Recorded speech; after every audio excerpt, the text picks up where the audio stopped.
তো আমার নাম বিশ্বজিৎ দাস। তো হয়তো আমার প্র্যাঙ্ক জোন নামে অনেকেই চিনো।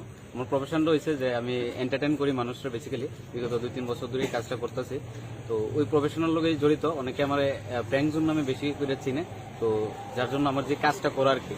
আর আজকে পশ্চিম থানাতে আসার আমার একটাই উদ্দেশ্য, আমার রিসেন্ট একটা প্রজেক্ট আছে, আমার একটা কাজ আছে, তো গ্রাউন্ডের শ্যুট আছে, তো যেটার জন্য ড্রোনের একটা শট লাগে।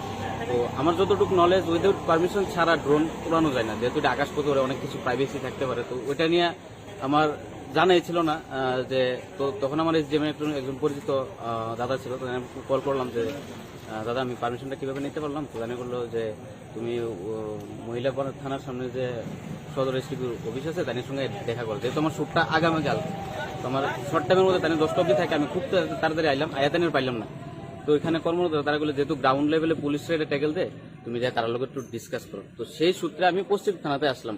তো পশ্চিম থানাতে আসলাম, তো এখানে প্রায় 90% স্টাফই আমার চিনে। তো তার লোকের প্রথমে আইসিপুর এই কথাবার্তা হইলো, 80 করে অনেক কথা বললাম। তো তারপরে কথাটা বললাম যে আমার এরকম একটা ড্রোনের একটা ফুটেজ থাকে, যার জন্য পারমিশনটা আমি তো কিছু জানি না, এই ব্যাপারে জানার জন্য এলাম। তো একজন স্যার আইলো, তো তারা আমি একটু কথা কই, তো এখানে যে ওসি আছে সুব্রত স্যার, তো তাই লোকের কথা কইতে গিয়েছে। তো তাই মেবি কইছে যে এসডিএমতে পারমিশন লাগে না ডিএমতে।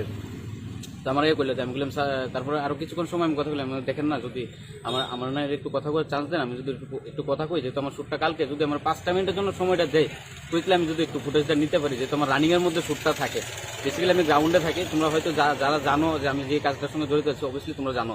তো সেই সূত্রে আমার কথা কইতে নিয়ে গেল, আমি জাস্ট তাদের চেম্বারে ঢুকলাম। তো তাদের একটু দেখলে আমার একটু ভয় করে, এমনি সোশ্যাল মিডিয়াতে দেখি, আমি স্যার প্রথমত আমাদেরকে ভয় করতেছে, একটা কথা কইলাম। তো আমি জাস্ট এতটুকু কইছি, আমার এই স্যারের বল তুই ভাইরন থেকে তোর তো দেখলে কালা করতে কামড়াবো, সরি মানে ল্যাঙ্গুয়েজটা ইউজ করতে লাগলো, মানে এরকম একটা অক্ষুদ্ধ ভাষায় মানে তিনি আমার গালিটা দিল, যেটা নাকি আমি আর আশার বাইরে ছিল। হয়তো তাই আমার লুকটা দিকে জাজমেন্ট করতে পারি।